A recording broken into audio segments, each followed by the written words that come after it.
Hello दोस्तों, यहाँ पे हम देख रहे हैं स्कैफोल्डिंग का आज फोर्थ चैप्टर है, फोर्थ पार्ट है। 1 2 3 पार्ट हम ऑलरेडी यहाँ पे अपने चैनल पे अपलोड कर चुके हैं। आप चैनल पे जाकर देख सकते हैं 1 2 3 अगर आप नहीं देखें तो। ये फोर्थ चैप्टर है। 1 2 3 में बहुत सारे स्कैफोल्डिंग के बारे में, वर्क हेड के बारे में बात हो चुका है। अभी हम फोर्थ चैप्टर में उसके आगे का देखते हैं। यहाँ पे भी आपको बहुत सारा नॉलेज मिलेगा। तो सबसे पहले हम देखते हैं moving mobile scaffold. Moving mobile scaffold क्या होता है? Which could cause a person to fall. यहाँ पे पर्सन को गिरने के कारण बन सकता है। अगर ये पर्सन वहां पे किसी भी मोबाइल स्कैफोल्ड के ऊपर चढ़ा हुआ है और नीचे से कोई धक्का मारता है, do not move scaffold with person on platform. कभी भी आपको इसको धक्का नहीं मारना जब भी स्कैफोल्डिंग के ऊपर में कोई ऊपर में पर्सन काम कर रहा हो, या ऊपर में काम खत्म हो गया और ऊपर ही बैठा हुआ है तो नीचे से धक्का नहीं मारना। ये सही तरीका है कि दोनों आदमी उतर के सेफ से अच्छे से उसको धक्का मार के दूसरे लोकेशन पे आप लेके जा सकते हैं। यहाँ हम देख रहे हैं types of scaffolding tag. Scaffolding tag कितने टाइप्स का होता है उसके बारे में हम देखते हैं। आपको एक दिख रहा होगा, ये ग्रीन टैग है, यहाँ पर सेकेंड रेड टैग है और थर्ड यहाँ पर येलो टैग है। तीन टाइप का, there are 3 types of scaffolding tag. यहाँ पर ग्रीन का देखते हैं क्या मीनिंग है। Green tag must be place on और near access way. Green tag को हमेशा आपको प्लेस करना है एक्सेस के पास या उसके नजदीक में कहीं पे भी लगा कर रखना है। After the scaffolding has been approved to use by a competent person, scaffolding inspector. After क्या करते हैं ना, इसको अप्रूव करने के बाद कॉम्पिटेंट पर्सन के द्वारा इसको यूज के लिए उसको डिस्प्ले किया जाता है ग्रीन टैग।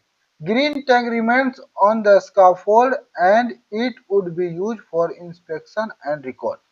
यहाँ पे ग्रीन टैग स्कैफोल्डिंग के ऊपर लगा देंगे और उसको हमेशा इंस्पेक्शन और रिकॉर्ड में रखते हैं, हमेशा चेक करते हैं और उस पर काम के लिए अलाउ करता है। यहाँ पर हम देख रहे हैं red tag. Red tag must remain on the scaffold near each access way. यहाँ पे क्या बोल रहा है ना, रेड टैग हर एक्सेस पे आपको डिस्प्ले करके रखना है। अगर ये रेड टैग लगा रहे हैं तो हर जगह जहां जहां एक्सेस है वहां वहां आपको डिस्प्ले करके रखना।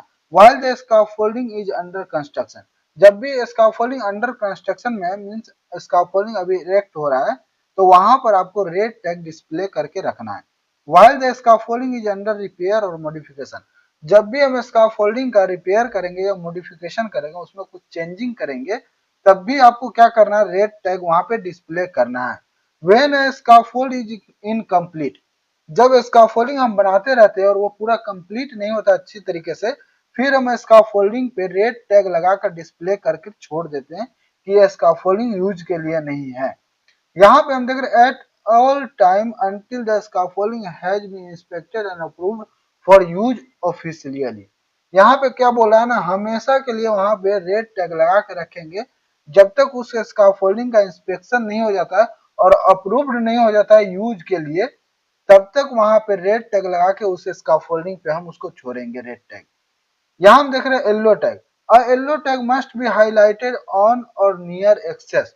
हमेशा आपको येलो टैग हाईलाइट करके रखना है और नियर एक्सेस एक्सेस के सामने लगा कर रखना है। After the scaffold has been approved to use by a competent person और inspector.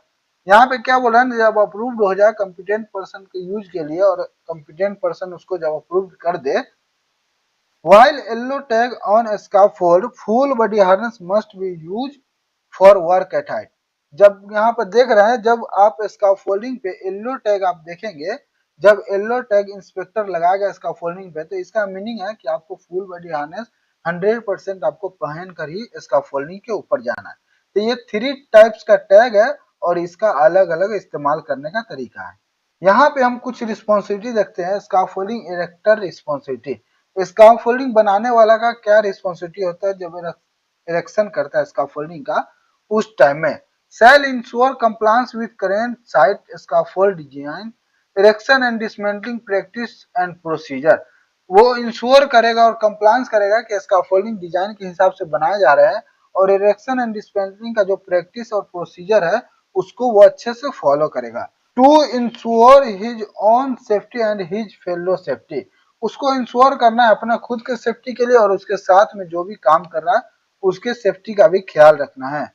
To ensure area below elevated scaffold are adequately barricaded to safeguard people walking below। उसको इंश्योर करना है, अगर जो एलिवेटेड स्काफोल्ड है और वो नीचे से अगर जो आने जाने का रास्ता है तो उसको अच्छे से बैरिकेड वगैरह करके रखा जाए। Use full body harness while working on height, जब भी ऊंचाई पे वो काम करेगा तो फुल बॉडी हार्नेस का इस्तेमाल करना है। To maintain good housekeeping of scaffolding and formwork material at all time, उसको मेंटेन करके रखना है हाउस कीपिंग का, जब भी स्काफोल्डिंग का काम करते हैं और मटेरियल रखते हैं जब भी हम यूज करने के लिए तो उसको अच्छे तरीके से एक जगह पे रखना है। Shall ensure use of inspected standard components material and ground condition is sound before start erection of scaffold, वो इंश्योर करेगा कि जितना भी मटेरियल कंपोनेंट वो इस्तेमाल कर रहा है सब इंस्पेक्टेड होना चाहिए, ग्राउंड का कंडीशन अच्छा होना चाहिए, स्काफोल्डिंग इरेक्शन करने से पहले, स्काफोल्डिंग का काम चालू करने से पहले ये सब उसको ध्यान में रखना है। ये एक स्काफोल्डर की रिस्पॉन्सिबिलिटी है। Shall report any defects dangerous condition of scaffold to supervisor, कुछ भी उसको डिफेक्ट दिख रहा है, डेंजर कंडीशन दिख रहा है तो स्काफोल्ड सुपरवाइजर को जल्दी से उसको रिपोर्ट करना है। ये एक स्काफोल्डर की रिस्पॉन्सिबिलिटी है। यहाँ पे हम देख रहे हैं scaffolding inspector responsibility. Scaffolding inspector की रिस्पॉन्सिबिलिटी क्या होती है उसके बारे में जानते हैं। Inspector have a responsibility to inspect scaffold as describe in company procedure, inspector की रिस्पॉन्सिबिलिटी है कि स्काफोल्डिंग को इंस्पेक्ट करना है कंपनी के प्रोसीजर के हिसाब से, जो भी कंपनी का प्रोसीजर है उसके हिसाब से उसको इंस्पेक्ट करना है। If scaffold meets the inspection criteria, inspector shall sign tag authorizing continuing to use scaffold for task. If scaffolding meets inspection criteria, अगर ये इंस्पेक्शन क्राइटेरिया स्काफोल्डिंग मीट कर रहा है, सब कुछ उसका सही है, तो इंस्पेक्टर टैग को साइन करेगा उस पे काम को स्टार्ट करने के लिए। If scaffold fail to meet inspection criteria, अगर ये स्काफोल्ड मीट नहीं कर पा रहा है इंस्पेक्शन क्राइटेरिया को, inspector shall remove authorizing tag, वो ऑथराइजिंग टैग को हटा देगा। शुड नोटिफाई टू सुपरवाइजर, और वो सुपरवाइजर को नोटिफाई करेगा। Engineer to fix the problems period to next inspection, और इंजीनियर क्या करेगा उसका जो भी प्रॉब्लम है उसको फिक्स करेगा नेक्स्ट इंस्पेक्शन के लिए, फिर जो काम खत्म हो जाएगा, जो प्रॉब्लम था वो सही हो जाएगा, फिर इंस्पेक्टर को बुलाया जाएगा उसको इंस्पेक्शन करने के लिए, और अगर ये क्राइटेरिया फुलफिल हो जाता है तो वो टैग उस पर लगा कर देगा काम करने के लिए। Scaffolding inspector should maintain log of scaffold inspected in the work place, scaffolding inspector को क्या करना है वो मेंटेन करके रखेगा, जितने भी स्काफोल्डिंग को इंस्पेक्शन करता है साइट पे वो सब का रिकॉर्ड रखने के लिए उसको मेंटेन करके लॉग शीट को रखना पड़ेगा। ये एक स्काफोल्डिंग इंस्पेक्टर की रिस्पॉन्सिबिलिटी है। यहाँ पर हम देख रहे हैं लैडर सेफ्टी। लैडर सेफ्टी में क्या देखना है आपको, 1 meter extension past the landing platform, आपको क्या करना है, लैडर जब भी आप प्रोवाइड करेंगे स्काफोल्डिंग के ऊपर तो लैंडिंग प्लेटफॉर्म जहां पे आप काम करते हैं उससे 1 मीटर ऊंचा आपका ये लैडर का हाइट होना चाहिए। यहाँ पर देख सकते हैं लैंडिंग प्लेटफॉर्म यहाँ पे है, यहाँ पे हमको काम करना है और उससे 1 मीटर ऊंचा में ये इसका ये सीढ़ी का ऊपर में आधा निकला हुआ है, ठीक है ना। तो ऐसे ही आपको एक्सटेंड करके सीढ़ी को 1 मीटर ऊंचा कम से कम रखना है। क्लैम्प्ड और laced with rope to prevent movement, सीढ़ी को क्या करना है क्लैम्प से अच्छे से बांधना है या रस्सी से अच्छे से बांधना है कि ये मूव नहीं करे, इधर उधर हिले नहीं, इसके लिए। Style fit resting on a firm and level surface, आप जब भी सीढ़ी को लगा रहे हैं तो वहां पे फिट, वहां पे जो उसका रेस्टिंग फिट है सीढ़ी का उसको चेक करना है, अच्छा होना चाहिए, और ग्राउंड को भी चेक करना है, सरफेस एकदम लेवल में होना चाहिए।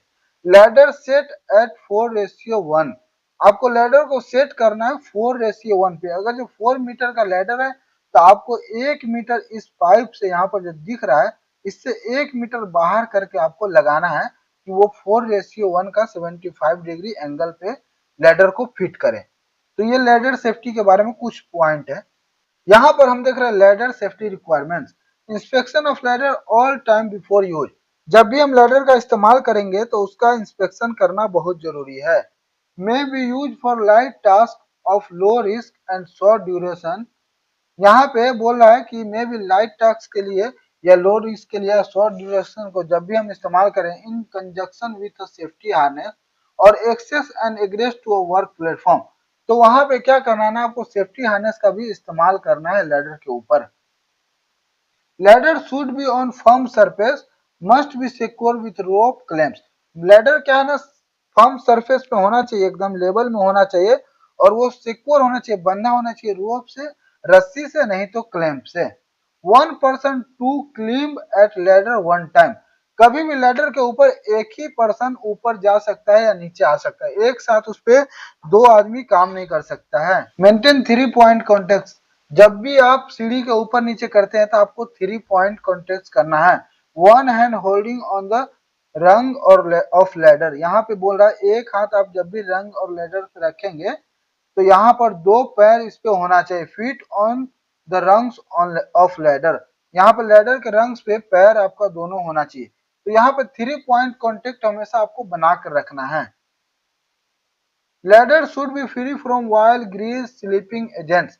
लैडर हमेशा क्या है ना, फ्री फ्रॉम होना चाहिए, तेल वगैरह उस पर नहीं लगा होना चाहिए, ग्रीस नहीं लगा होना चाहिए, और स्लीपिंग एजेंट्स कोई भी छलने वाला चीज वगैरह, स्लीप होने वाला चीज उस पर नहीं लगा होना चाहिए।